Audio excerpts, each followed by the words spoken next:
Hello दोस्तों, आपका इस वीडियो में स्वागत है। पिछले वीडियो में हमने संतुलित रासायनिक समीकरण के बारे में सीखा। आज इस वीडियो में हम संयोजन अभिक्रिया के बारे में जानेंगे। आइए जानते हैं संयोजन अभिक्रियाओं के विषय में। क्या इसके नाम संयोजन से ही इसके बारे में कुछ पता चलता है? जी हाँ, इसका नाम ही ये दर्शाता है कि हम किसी पदार्थ का संयोजन अर्थात मिलन कर रहे हैं। तो संयोजन अभिक्रियाओं को हम कैसे परिभाषित कर सकते हैं? जब दो या दो से अधिक पदार्थ, तत्व या यौगिक संयोग करके एकल उत्पाद निर्मित करते हैं, उन अभिक्रियाओं को संयोजन अभिक्रिया कहते हैं। आइए संयोजन अभिक्रियाओं को एक उदाहरण की सहायता से समझते हैं। एक बीकर में थोड़ा कैल्शियम ऑक्साइड लीजिए, इसमें धीरे धीरे जल मिलाइए, बीकर को स्पर्श कीजिए।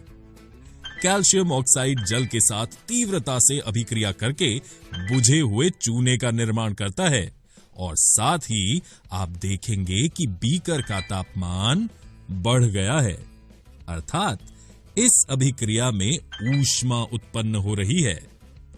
ध्यान दीजिए, इस अभिक्रिया में कैल्शियम ऑक्साइड और जल H2O मिलकर एक उत्पाद कैल्शियम हाइड्रोक्साइड बुझा हुआ चूना बनाते हैं। अभिक्रिया में अभिकारक मिलकर एक उत्पाद बना रहे हैं।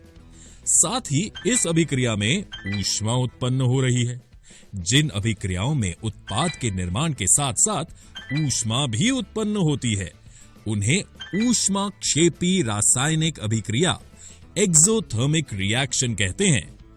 इनके बारे में हम आगे अध्ययन करेंगे। दोस्तों, क्या आप जानते हैं बुझे हुए चूने के विलयन का उपयोग दीवारों की सफेदी करने के लिए किया जाता है।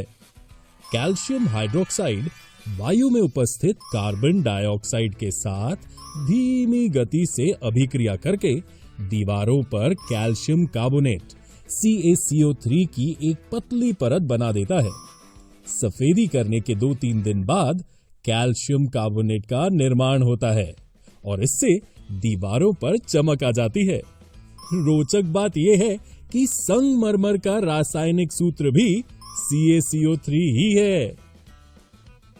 आइए संयोजन अभिक्रियाओं के कुछ और उदाहरणों का अध्ययन करें। पहला उदाहरण है कोयले का दहन। इस अभिक्रिया में कोयला ऑक्सीजन से अभिक्रिया करके कार्बन डाइऑक्साइड का निर्माण करता है। क्या ये भी संयोजन अभिक्रिया है? कैसे? कार्बन और ऑक्सीजन दो तत्व मिलकर एक उत्पाद कार्बन डाइऑक्साइड बना रहे हैं, इसलिए ये भी संयोजन अभिक्रिया है। आइए एक और उदाहरण देखते हैं। जल का निर्माण। इस अभिक्रिया में हाइड्रोजन और ऑक्सीजन मिलकर जल का निर्माण करते हैं। ये अभिक्रिया संयोजन अभिक्रिया क्यों है? क्योंकि यहां दो पदार्थ अर्थात H2 और O2 मिलकर एक उत्पाद H2O का निर्माण कर रहा है। अतः ये अभिक्रिया संयोजन अभिक्रिया का उदाहरण है। संयोजन अभिक्रिया के पहले उदाहरण में हमने देखा कि हमारा मिश्रण अभिक्रिया के पश्चात गर्म हो गया। हमने ये भी सीखा कि जिन अभिक्रियाओं में उत्पाद के निर्माण के साथ साथ ऊष्मा भी उत्पन्न होती है, उन्हें ऊष्माक्षेपी रासायनिक अभिक्रिया एक्सोथर्मिक रिएक्शन कहते हैं। आइए इसके और उदाहरणों का अध्ययन करें। प्राकृतिक गैस का दहन। इस उदाहरण में हम देख सकते हैं कि मीथेन ऑक्सीजन के साथ अभिक्रिया करके कार्बन डाइऑक्साइड और जल H2O बनता है और इसके साथ ही उत्पन्न होती है ऊर्जा। क्या आप जानते हैं श्वसन रेस्पिरेशन एक ऊष्माक्षेपी अभिक्रिया है? जी हां दोस्तों, जैसा कि आप सभी जानते हैं कि जीवित रहने के लिए हमें ऊर्जा की आवश्यकता होती है। ये ऊर्जा हमें भोजन से प्राप्त होती है। पाचन क्रिया के समय खाद्य पदार्थ छोटे छोटे टुकड़ों में टूट जाते हैं। जैसे चावल, आलू तथा ब्रेड में कार्बोहाइड्रेट होता है। इन कार्बोहाइड्रेट के टूटने से ग्लूकोज प्राप्त होता है। ये ग्लूकोज हमारे शरीर के कोशिकाओं में उपस्थित ऑक्सीजन से मिलकर हमें ऊर्जा देता है। इस अभिक्रिया का विशेष नाम श्वसन है। एक और रोचक अभिक्रिया के बारे में जानते हैं, शाक सब्जियों का विघटन होकर कंपोस्ट बनना।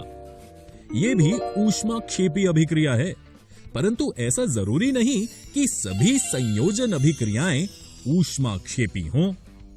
आइए संयोजन अभिक्रिया का एक ऐसा उदाहरण देखें जहां ऊष्मा निर्माण नहीं हो रहा है। मैग्नीशियम रिबन का वायु में दहन। इस अभिक्रिया में मैग्नीशियम रिबन को रेगमॉल से रगड़कर बर्नर के माध्यम से जलाने पर चमकदार श्वेत लौ के साथ मैग्नीशियम रिबन का दहन होता है और यह श्वेत चूर्ण या राख में परिवर्तित हो जाता है। यह मैग्नीशियम ऑक्साइड का चूर्ण है। यह एक संयोजन अभिक्रिया है क्योंकि मैग्नीशियम और ऑक्सीजन मिलकर एक उत्पाद अर्थात मैग्नीशियम ऑक्साइड का निर्माण करते हैं। आज इस वीडियो में हमने संयोजन अभिक्रियाओं का अध्ययन किया। अगले वीडियो में हम वियोजन अभिक्रियाओं के बारे में जानेंगे।